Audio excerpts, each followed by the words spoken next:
hidupku bersama takdir. Saya banyak bisa belajar dari perjalanan hidup saya bersama takdir. Saya ingat waktu saya di sekolah SD di Madinah, di Arab Saudi, kelas 1, kelas 2, sampai kelas 6. Saya ingat persis, hampir setiap hari kita diharuskan membayar 1 rial sedekah untuk Palestina. Infak 1 rial untuk Palestina. Itu setiap hari. Jadi saya kalau pergi ke sekolah dapat uang saku dari ayah 3 rial. 1 buat makan, 1 rial buat beli makan, 1 rial buat beli minum, 1 rial buat infak dan sedekah untuk Palestina. Selama 6 tahun kita belajar di SD. Membuat saya di masa itu berkeinginan bisa ke tanah suci Palestina. Bisa silaturrahim dan ziarah Masjidil Aqsa. Tapi coba bayangkan, selama sudah berjalan, selama saya di Madinah, belum terkabul cita-cita saya.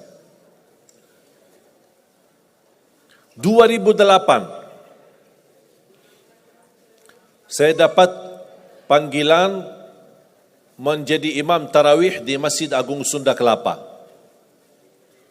di Jakarta. Saya datang, tugas saya jadi imam. Apalagi masyarakat luar biasa antusias ketika kedatangan tamu dari Madinah. Ramai masjidnya. Menjalani tugas selama 1 bulan Ramadan full. Imam tarawih dan imam tahajud. Di saat itu sering bertemu dengan wakil presiden. Waktu itu Bapak Yusuf Kalla. Dan keluarga besar.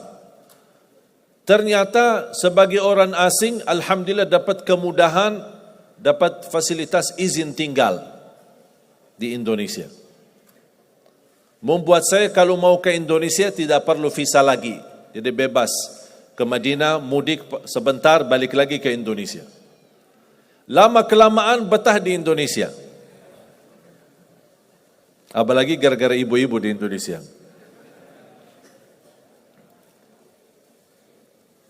Subhanallah, tidak bisa membayangkan kalau ada orang bertanya sama saya, milih Madinah atau Indonesia, kira-kira saya jawab apa? Madinah lah.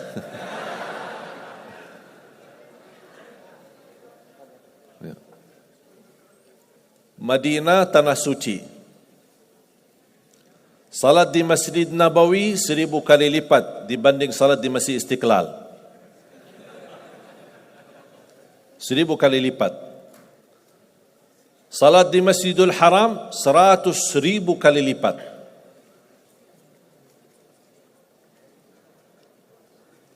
Di Madinah ada makam Nabi Muhammad sallallahu alaihi wasallam. Ada Masjid Quba. Kalau kita bicara barakah, ya Madinah lebih barakah. Aman, Madinah lebih aman. Suci, Madinah lebih suci. Banyak orang Indonesia berkata, oh aku bingung ya, kita aja mau ke Madinah, kok inti yang datang ke Indonesia. Tapi ternyata saya belum bisa tahu, kecuali baru beberapa bulan lalu, ternyata takdir itu benar-benar baik dari Allah Subhanahu wa taala. Tinggal di Indonesia 2008, 2009, 2010. Saya masih ingat pertama kali belum bisa bahasa Indonesia. Bisa enggak terbayang? Dah bisa bahasa Indonesia. Mulai 2009 diajarin sama teman hafal 4 kata. Dah usah yang lain-lain, sudah pusing. Bahasa Indonesia mudah. Dan 4 kata ini sering dipakai oleh orang Indonesia. Apa kabar? Bagus. Mau kemana? Aku cinta kepadamu. Itu aja. Dah usah pusing-pusing. Bahasa Indonesia mudah. Dengan tulus hati saya setiap bertemu orang, itu aja yang saya sampaikan. Assalamualaikum. Apa kabar? Bagus. Mau kemana? Aku cinta kepadamu. Orang bingung ini. Subhanallah, sedikit-sedikit belajar. 2010 pertama saya ikut mengisi bersama sahabat saya, teman baik saya, Ustaz Yusuf Mansur, di acara nikmatnya sedekah. Karena beliau memang dikenal Ustaz sedekah. Kalau beliau bicara sedekah, pasti semua isi dompet kita keluar, habis. Hebatnya itu kelebihan Ustaz Yusuf Mansur. Saya diajak sama beliau untuk mengisi pertama kali acara saya di TV TPI almarhum. Sudah tak ada lagi TPI ya? Sudah almarhum. Inna lillahi wa inna ilaihi raji'un. Jadi dari situlah sudah mulai didorong sama Ustaz harus berani bahasa Indonesia. Karena dulu ketika saya pertama dakwah, yang bantu translate Ustaz Yusuf sendiri. Tapi beliau yang mendorong saya harus bisa bahasa Indonesia. Nanti insya Allah anak damping antum, mendampingi saya sampai sedikit, walaupun kata-kata ibu-ibu dulu bahasanya bagus dan lucu. Karena masih banyak yang belum lancar. Sampai gitu sudah mulai sedikit lancar, malah ditinggal sama Ustaz Yusuf Mansur. Tinggal saya isi sendiri. Antum sudah sendiri-sendiri aja. Subhanallah, 2011 saya dapat dipanggil untuk menghadiri acara buka puasa bersama Bapak Presiden. Waktu itu Bapak SBY. Saya diundang untuk menghadiri acara. Saya duduk di satu meja sama dubes Saudi, ada dubes Yaman, ada dubes Palestina, Mesir. Tidak jauh dengan meja Bapak Presiden, Wakil Presiden, Ketua DPR, MPR, semua hadir. Subhanallah, tiba-tiba penceramah yang ditugaskan acara kultum sebelum maghrib. Biasakan di Indonesia ada budaya sebelum buka puasa kan ada kultum lah, dipanggil ustaz atau siapa. Penceramah tidak datang. Karena macet, maklum Jakarta macet ya. Ternyata Allah punya rencana. Didatangi protokol, Pak maaf penceramah kita tidak datang. Ditunjuk Mbak Syekh yang isi. Saya kaget, apa yang mau saya isi? Depan presiden lagi. Akhirnya saya beranikan diri berbicara, sedangkan protokol sudah menyampaikan, mohon Pak jangan lama ya, maksimal 10 menit. Ya biasa protokol. Ternyata mereka salah hitung waktu. Saya habis 10 menit, saya turun, selesai tugas, duduk lagi di meja. Ternyata masih mau maghrib 40 menit lagi. Mereka salah hitung. Bingung apa mau isi lagi. Didatangin Ustaz, salah satu imam Masjid Istiqlal untuk baca salawatlah Asmaul Husna, baca Asmaul Husna, baca salawat, baca subhanallah walhamdulillah wa la ilaha illallah wallahu akbar, sampai orang badan ngantuk, habis waktunya. Tapi masih ada waktu belum maghrib. Saya didatangi lagi sama protokol. Bapak Presiden minta antum datang lagi, naik isi kultum sebentar sebelum maghrib. Saya kaget. Kok ini satu acara tapi 2 kali saya isi. Saya naik panggung. Saya masih ingat pertama ketika saya naik, karena tamu yang hadir ada kan juga dari negeri sahabat, negara Arab dan negara yang lain. Pas begitu saya mulai berbicara, biasa saya menawali Assalamualaikum warahmatullahi wabarakatuh, Bismillahirrahmanirrahim, Alhamdulillahirabbil alamin dalam bahasa Arab. Saya lihat Bapak Presiden kan ada alat terjemah di depan setiap tamu. Bapak Presiden mengambil alatnya. Begitu saya berkata amma ba'du, yang saya muliakan, yang saya cintai ayah kami Bapak Presiden Republik Indonesia, Beliau kaget. Langsung turunin alatnya lagi. Ini dengar langsung bahasa Indonesia. Karena dia melihat nampilan saya bukan orang Indonesia. Begitu alhamdulillah saya isi yang kedua kali, malah beliau panggil. Saya duduk. Dan saya cerita, nanti saya insyaAllah akan cerita salah satu cerita yang menyebabkan saya mendapatkan perhatian dari Bapak Presiden. Barangkali antum kalau antum cerita, barangkali dapat perhatian. Nanti saya kasih tahu ceritanya. Mau kan ceritanya? Pasti mau. Luar biasa. Kelebihan Indonesia semua serba mau. Tidak ada yang tidak mau. Jadi saya duduk di samping Presiden, buka puasa sambil berbicara ngobrol.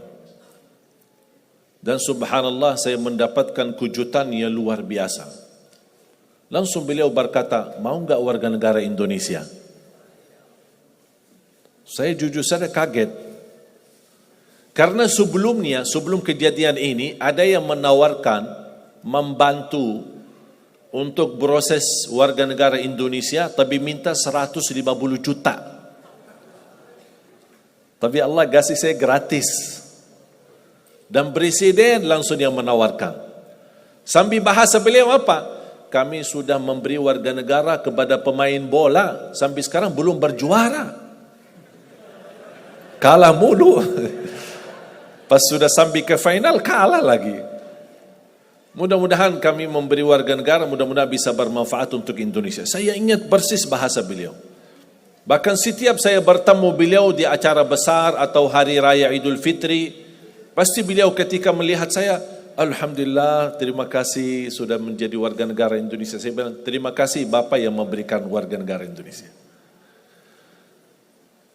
Ternyata jemaah sekalian, saya mendapatkan tantangan yang berat.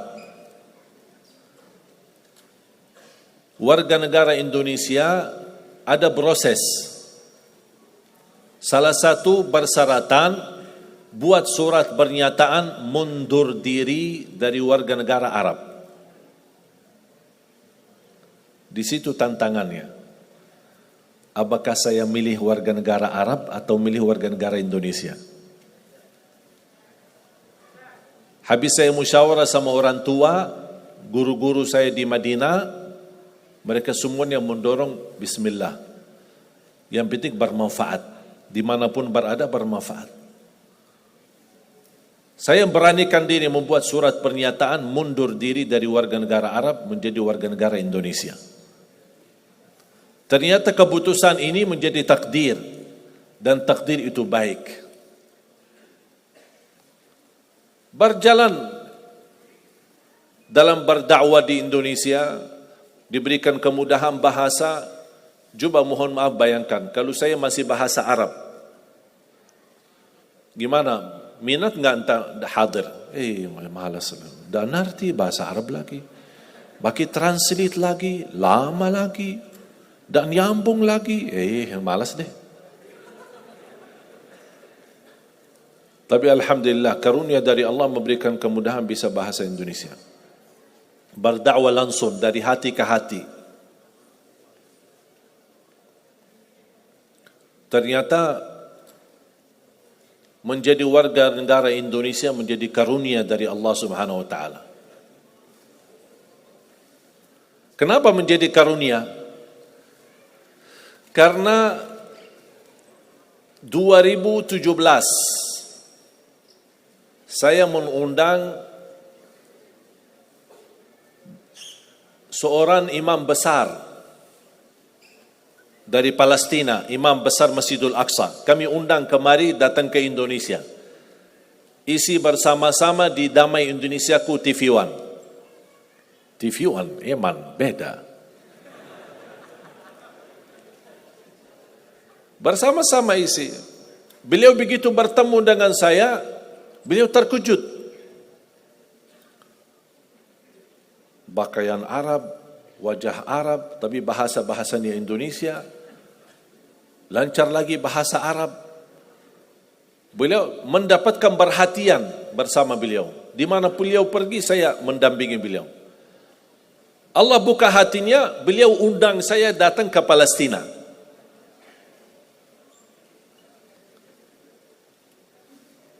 Ternyata istimewa warga negara Indonesia. Karena dengan warga negara Arab saya tidak bisa ke Palestina. Tapi dengan warga negara Indonesia, alhamdulillah bisa ke Palestina. Saya dipanggil, diundang, dijemput, saya hadir. Bahkan lebih daripada itu semua,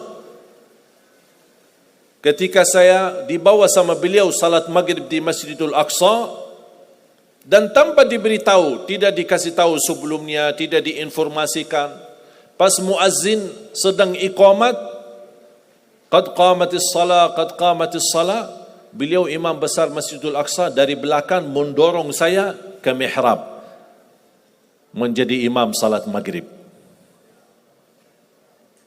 Berarti kalau Anda mendengar cerita ada orang Indonesia jadi imam di Masjidil Aqsa, itu Ali Jaber. Karena setahu saya belum ada orang Indonesia yang jadi imam di sana. Dan ini semua karunia. Saya tidak pernah minta. Tapi ternyata saya ingat dulu cita saya di SD. Selama kita sumbangkan satu rial untuk Palestina, kapan saya bisa ke Palestina? Ternyata Allah sudah kabulkan, tapi prosesnya harus ke Indonesia dulu. Datang ke Indonesia, mundur diri dari warga negara Arab, terima warga negara Indonesia, baru Allah kabulkan doamu selama ini. Ternyata Allah kabulkan. Walaupun cukup lama ditunggu, tapi ternyata semua apa yang Allah berikan itu luar biasa baik. Lebih daripada itu, saya menemukan sejarah keluarga. Ternyata baru saya tahu kakek saya lahir Indonesia. Lahiran mana? Lombok. Siapa yang dari Lombok? Angkat tangan dari Lombok. Lumayan. 1, 2, 3, 4. Lahir dari Lombok. Jangankan kakek, ayah dari kakek kelahiran Lombok. Bahkan beliau dibunuh oleh penjajah Belanda dan dimakamkan di Ampenan. Habis beliau dibunuh dan dimakamkan, anaknya yang namanya kakek, anaknya pindah atau berhijrah ke Hadramaut. Dari Hadramaut ke hijrah lagi ke Madinah. Nikah di Madinah dan dapat keturunan, dapat ibu saya. Dan kakek saya meninggal dan dimakamkan di Madinah. Ibu saya nikah, dapatlah saya. Berarti silsilahnya darah saya lewat ibu kembali ke Indonesia. Makanya saya kaget pas kemarin di rumah sakit, pas cek darah, dokternya kaget. Oh, kok darahnya merah putih, subhanallah.